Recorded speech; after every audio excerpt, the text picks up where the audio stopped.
Hello student, आज हम पढ़ेंगे माइक्रो ऑर्गेनिज्म। माइक्रो ऑर्गेनिज्म हमारे फ्रेंड हैं और फो मतलब शत्रु है, मित्र है और शत्रु है। वो कैसे हैं वो हम पढ़ेंगे। सबसे पहले चैप्टर के नाम से है माइक्रो ऑर्गेनिज्म। माइक्रो ऑर्गेनिज्म का मतलब होता है वे ऑर्गेनिज्म जो माइक्रो लेवल तक छोटे होते हैं। माइक्रो लेवल तक छोटे मतलब वो इतने छोटे होते हैं कि जिनको देखने के लिए हमें माइक्रोस्कोप की जरूरत होती है, इसलिए उनको माइक्रो ऑर्गेनिज्म कहते हैं। माइक्रो ऑर्गेनिज्म वे ऑर्गेनिज्म है जो हमें नॉर्मली कैनॉट सी, जिसे हम नॉर्मली कैन देख नहीं सकते, ठीक है ना।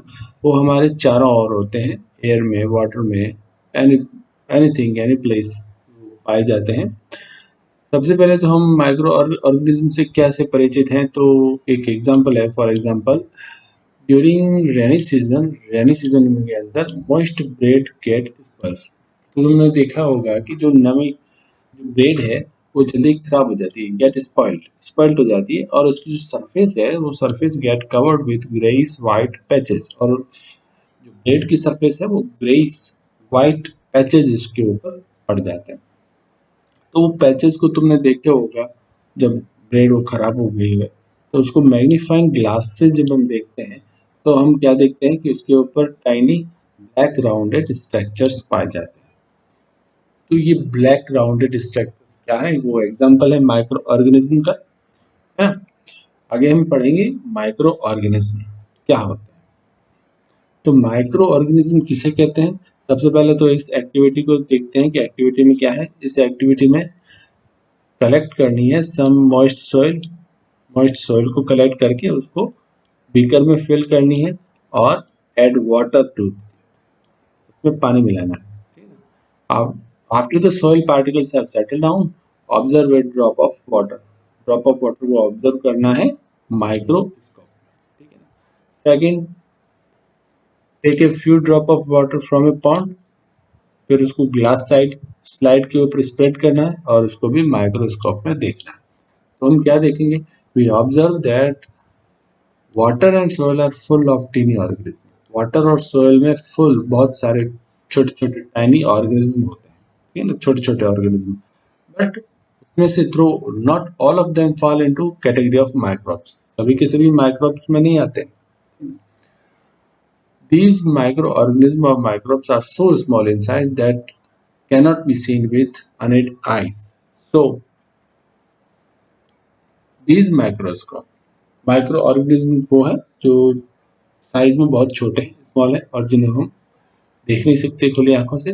सम of this such is the fungus that grows on bread. जब फंगस की बात करते हैं जो ब्रेड के ऊपर ग्रो करती है, उसको हम मैग्नीफाइंग ग्लास से देख सकते हैं, can be seen with a magnified glass.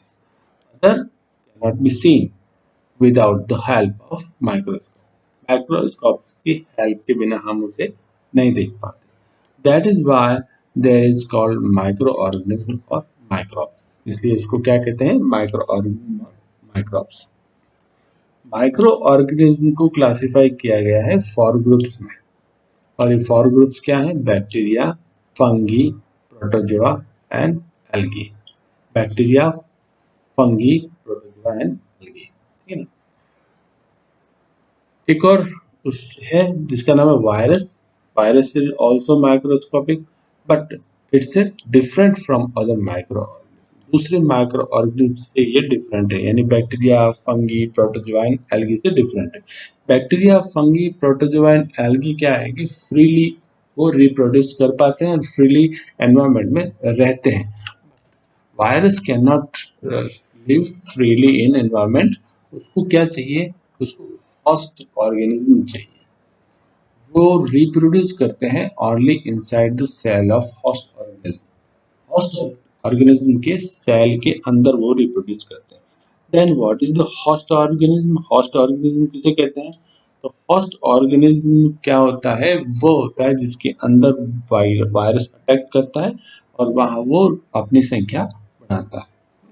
वो क्या हो सकता है, वो बैक्टीरिया भी हो सकता है, प्लांट भी हो सकता है और कोई एनिमल्स भी हो सकता है। अब जो वायरस, ज्यादातर वायरस क्या कहते हैं, डिजीज कॉजिंग होता है। कुछ डिजीज जैसे cold, influenza and most cough, ये वायरस से होते हैं, है ना। और serious disease like polio and chicken pox are also caused by virus, ये भी वायरस के द्वारा होता है, पोलियो एंड चिकन पॉक्स। कुछ डिजीज हैं जैसे डायसेंट्री एंड मलेरिया, ये होता है प्रोटोजोआ, इसको प्रोटोजोन्स कहते हैं। ये अलग कैटेगरी है माइक्रो ऑर्गेनिज्म की, एंड अलग कैटेगरी, 4 कैटेगरी में शामिल है ये। वेरेज टाइफाइड एंड ट्यूबरकुलोसिस, ये होते हैं बैक्टीरिया। ठीक है, ये माइक्रो ऑर्गेनिज्म के कुछ फिगर दे रखे हैं। तो ऊपर वाले ये बैक्टीरिया है, उसके बाद में chlamydomonas, spirogyra, algae, protozoa and fungi. Where do micro organism lives, micro organism कहाँ रहते हैं? तो वो सभी जगह रहते हैं, everywhere. Micro organism single cell भी होते हैं like bacteria, some algae and protozoa, और मल्टी सेलुलर भी होते हैं, एक सेल के भी बने होते हैं और बहुत सेल से जुड़े हुए भी हो सकते हैं, जिनको मल्टी सेलुलर बोलते हैं, जैसे ह्यूमंस बीइंग्स मल्टी सेलुलर होते हैं। As any many algae and fungi, वो कहाँ रहते हैं? तो they live in all type of environment, और वो environment ranging from ice cold climate, ठंडे कोल्ड क्लाइमेट से हॉट स्प्रिंग्स तक वो रहते हैं, एंड डेजर्ट में भी पाए जाते हैं और मार्सी लैंड में भी वो पाए जाते हैं। They are also inside the bodies of animal, वो एनिमल की बॉडी के अंदर भी रहते हैं, including humans.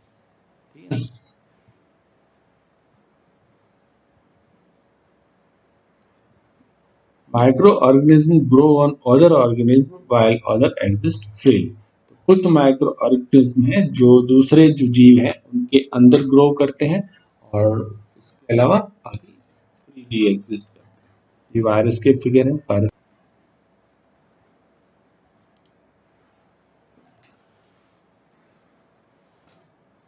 Micro organism and us, micro organism और हम, हमारे साथ माइक्रो ऑर्गेनिज्म का क्या संबंध है?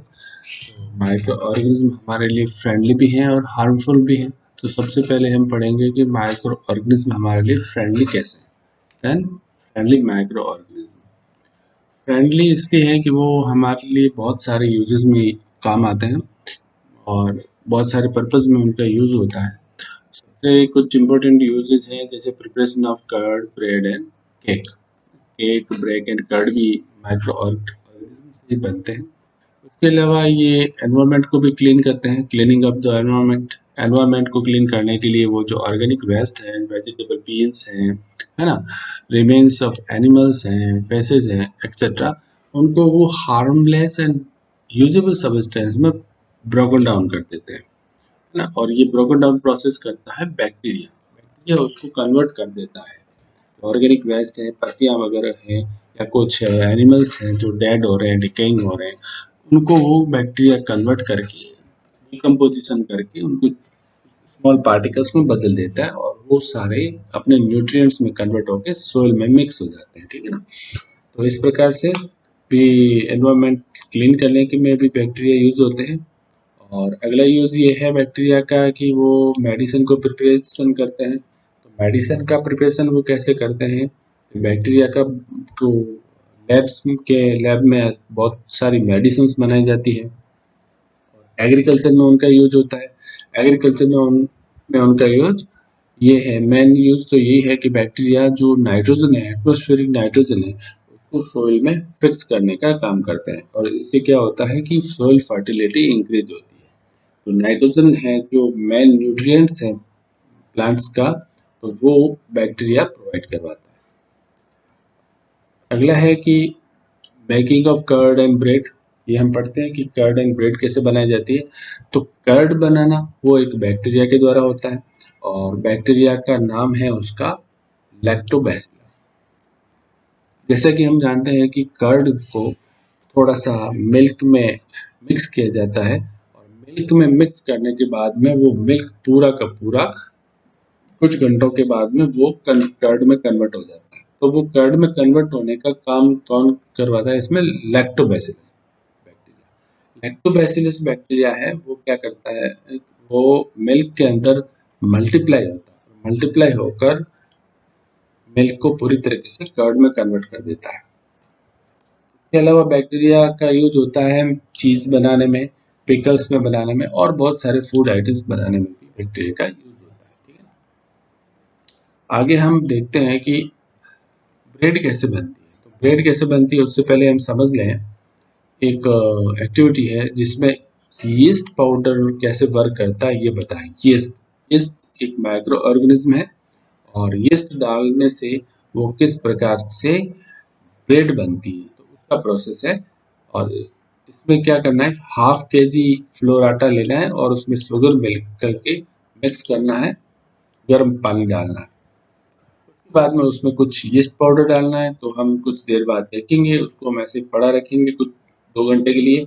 तो हम देखेंगे कि जो मैदा है वो रेज हो गया, फूल गया। तो मैदा क्यों फूला है, तो इसका रीज़न ये है कि जो यीस्ट है वो कार्बन डाइऑक्साइड प्रोड्यूस करती है। और कार्बन डाइऑक्साइड प्रोड्यूस करती है, ये वो गैस है जो वो रेस्पिरेशन में यूज निकालती है। तो रेस्पिरेशन में ये जो गैस प्रोड्यूस होती है कार्बन डाइऑक्साइड, उसके बबल्स बबल्स डॉफ को इंक्रीज करते हैं, उसके वॉल्यूम को बढ़ा लेते हैं, है ना। तो यीस्ट अंदर रैपिडली ग्रोथ करता है, मैदे के अंदर रैपिडली ग्रोथ करके वो कार्बन डाइऑक्साइड गैस बनाता है। और कार्बन डाइऑक्साइड गैस के बबल्स है ना, वो उस टफ है जो मैदा है, मैदे के वॉल्यूम को आकार को बढ़ा देते हैं। ठीक है ना, इस प्रकार से मैदे के आकार को बढ़ाए। ये जो प्रोसेस है, इस प्रोसेस को यूज लिया जाता है बेकिंग इंडस्ट्रीज, बेकिंग इंडस्ट्रीज में, जिसमें बनाई जाती है ब्रेड, है ना, पेस्ट्रीज, केक एक्सेट्रा, ये सब बनाए। इसके अलावा ब्रेड एंड कर्ड के अलावा कमर्शियल यूज भी है माइक्रो ऑर्गेनिज्म की। कमर्शियल यूज ये है कि इससे लार्ज स्केल पर alcohol, wine and acetic acid बनाई जाती है। अब अल्कोहल बनाना, वाइन बनाना, एसिटिक एसिड बनाना, इसमें सबसे ज्यादा यूज होता है यीस्ट का ही यूज होता है। यीस्ट इसमें इम्पोर्टेंट रोल करता है कि ये यीस्ट है, ये हमेशा नेचुरल शुगर के ऊपर ग्रो करता है। नेचुरल शुगर, शुगर यीस्ट को ग्रो करने के लिए शुगर चाहिए और शुगर को वापस उसको अल्कोहल में कन्वर्ट कर देता है। और नेचुरल शुगर पाई जाती है वीट में शुगर है, राइस में शुगर है ना, फ्रूट जूस है, बरले, उसमें शुगर है। तो वो अल्कोहल में कन्वर्ट से करने का काम यीस्ट करता है।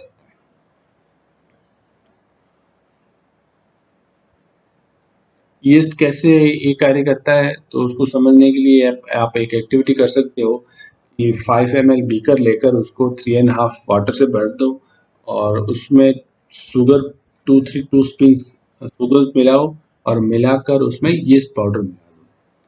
तो उसमें हम 4-5 घंटे बाद देखेंगे कि उसकी स्मेल चेंज होगी। तो स्मेल क्यों चेंज होगी, क्योंकि वो जो शुगर थी वो अल्कोहल में कन्वर्ट हो गई। वो स्मेल किसकी है, अल्कोहल की है।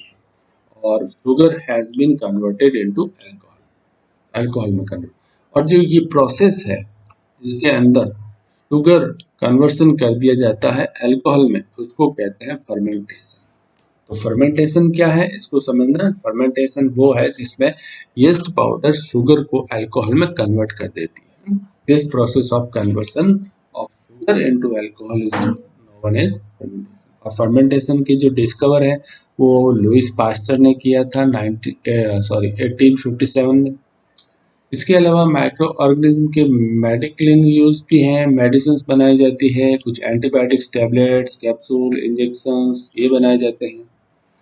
उन एंटीबायोटिक्स बनाने में, ये सब मेडिसिन बनाने का जो सोर्स है वो माइक्रो ऑर्गेनिज्म ही है। और ये जो मेडिसिन हैं एंटीबायोटिक्स वगैरह, ये क्या करती है कि जो डिजीज कॉजिंग माइक्रो ऑर्गेनिज्म है उनको किल करती है या फिर उसकी ग्रोथ को, उसको बढ़ने से रोक देती है। इसी मेडिसिन को कहते हैं एंटीबायोटिक्स, है ना। एंटीबायोटिक्स वो है जो डिजीज कॉजिंग माइक्रोब्स के ग्रोथ को स्टॉप कर देती है एंड उनको किल कर देती है। आजकल ये सारे एंटीबायोटिक्स बैक्टीरिया एंड फंगी के द्वारा भी बनाई जाती है। कुछ एंटीबायोटिक्स के नाम है स्ट्रेप्टोमाइसिन, टेट्रासाइक्लिन एंड इरिथ्रोमाइसिन। ये एंटीबायोटिक्स के नाम है, स्ट्रेप्टोमाइसिन, टेट्रासाइक्लिन एंड इरिथ्रोमाइसिन।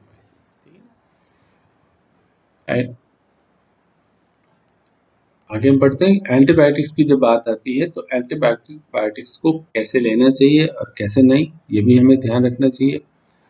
इसके अलावा एंटीबायोटिक्स की जो बात आई उसमें एंटीबायोटिक्स में एक नाम है पेनिसिलिन। पेनिसिलिन पेनिसिलिन तो 1929 में अलेक्जेंडर फ्लेमिंग ने बनाया था। अलेक्जेंडर फ्लेमिंग जब किसी डिजीज कॉजिंग बैक्टीरिया के ऊपर वर्क कर रहे थे तो सडनली उन्होंने कुछ मोल्ड के स्पोर्स देखे अपनी एक कल्चर प्लेट पर, और उन्होंने ये ऑब्जर्व किया कि मोल्ड की स्पोर्स की प्रेजेंस के कारण जो जो बैक्टीरिया थे, जो डिजीज कॉजिंग बैक्टीरिया थे, वो मर गए, also killed many of this bacteria. तो वो जो मोल्ड थी उसको उससे क्या बनाएगी, पेनिसिलिन, पेनिसिलिन दवाई बनाएगी। इस प्रकार से पेनिसिलिन की खोज हुई और वो की थी अलेक्जेंडर फ्लेमिंग ने, है ना।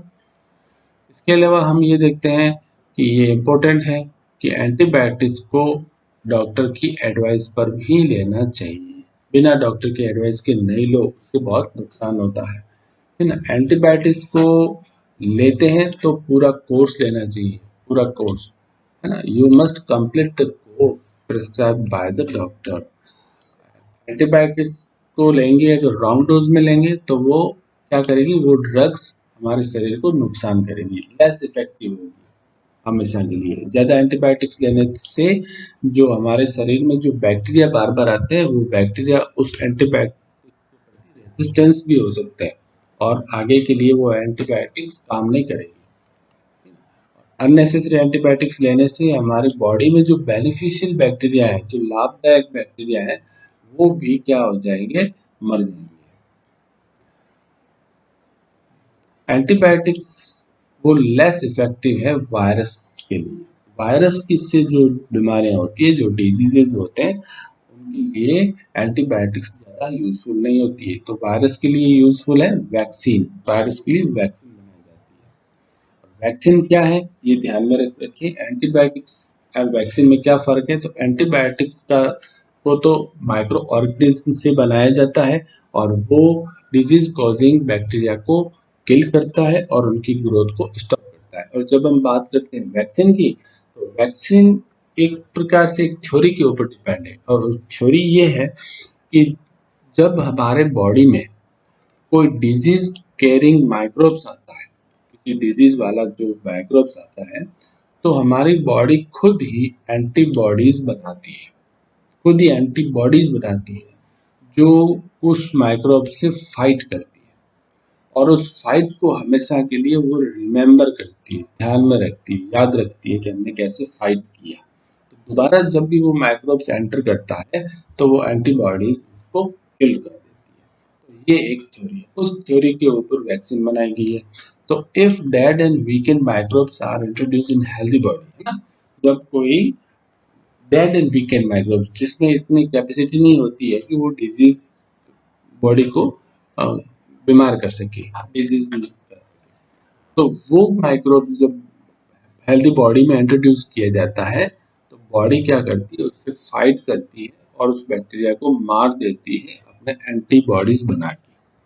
वो एंटीबॉडी फिर हमारी बॉडी में रहती है, और जब भी कोई रियली कोई माइक्रोब्स, डिजीज कॉजिंग माइक्रोब्स वो हमारी बॉडी में एंटर करता है तो जो पहले से ही शरीर में एंटीबॉडी बनी हुई है वो उसको किल कर देगा, मार देगा। इस प्रकार से how vaccine.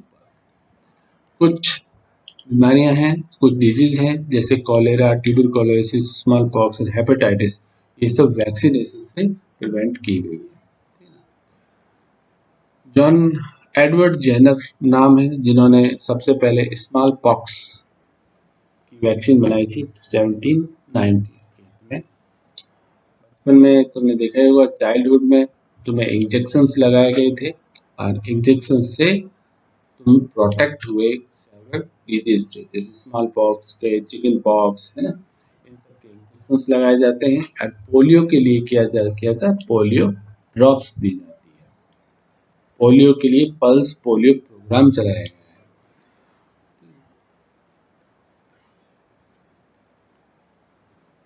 Other increasing soil fertility, soil fertility को भी इंक्रीज करते हैं क्योंकि वो नाइट्रोजन फिक्सेशन का कार्य करते हैं। एटमॉस्फेयर को नाइट्रोजन को सॉइल में डालते हैं, एनरिच करते हैं, जिससे नाइट्रोजन हो जाती है सॉइल में और फर्टिलिटी बढ़ जाती है। ये हम जानते हैं, इसके बारे में पहले भी बात की, अभी चैप्टर में और बात करेंगे। अगला है क्लीनिंग द एनवायरनमेंट। एनवायरनमेंट को भी वो क्लीन करने का काम करते हैं। क्यों एनवायरनमेंट को साफ इसलिए करते हैं क्योंकि जो प्लांट्स के जो डेड पार्ट्स हैं, और एनिमल्स जो डेड एंड डिकेन हैं वो क्या होते हैं, वो उनको धीरे धीरे वो डिकम्पोज कर देते हैं, डिकम्पोज करके वो खाद बना देते हैं, उसकी मैनर बना देते हैं, मैनर बना के वो प्लांट्स के लिए वापस यूज लिए जाते हैं। इस प्रकार से एनवायरमेंट क्लीन हो जाता है। तो हम जानते ही हैं इस चीज को कि डिकम्पोज कर देते हैं और गॉट कन्वर्टेड इनटू।